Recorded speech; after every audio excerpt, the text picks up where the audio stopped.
भारताचा थेट पाकच्या सियालकोटवर हल्ला आहे। आपण मगाशी सांगितलं की भारतावरील हल्ल्याला आता जोरदार प्रत्युत्तर देण्यात आलेले आहे। 3 राज्यात पाकिस्तानने हल्ला केला होता। भारताचा थेट आता पाकिस्तानमध्ये घुसून हल्ला आहे। लाहोरवर हल्ला होता, आता सियालकोटवर देखील भारताने हल्ला केलेला आहे। त्याचे आपण दृश्य बघतोय। जम्मूतील हल्ल्याचा सियालकोटमध्ये बदला घेण्यात आलेला आहे।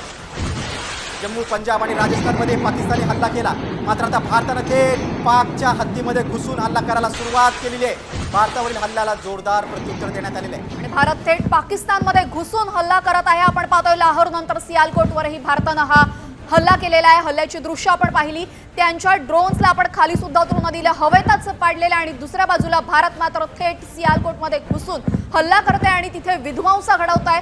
भारताने थेट पाकिस्तानमध्ये घुसून हा हल्ला केलेला आहे। महत्त्वाची बातमी, जम्मू हल्ल्याचा बदला सियालकोट आणि आपण पाहिलं लाहोरमध्ये हल्ला करून आपण घेतोय आणि यानंतरही अनेक महत्त्वाच्या आणि मोठ्या घडामोडी पाकिस्तानमध्ये घडतील, ज्यामुळे पाकिस्तान हादरून जाणार आहे। अगदी भारत किती सक्षम आहे, भारताची संरक्षण सामग्री किती सशक्त आहे हेच या हल्ल्यामधून दिसतंय। थेट लाहोर नंतर सियालकोटवर भारताचा हल्ला आहे।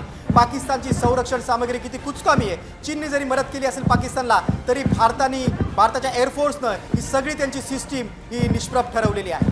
सियालकोटमध्ये देखील भारताने आता हल्ला केलेला आहे। भारतीय सुरक्षा यंत्रणेनं पाकिस्तानचे सर्व 30 मिसाईल पाडलेले आहेत। पाकिस्तानचं F-16 विमान देखील भारताने पाडलेलं आहे।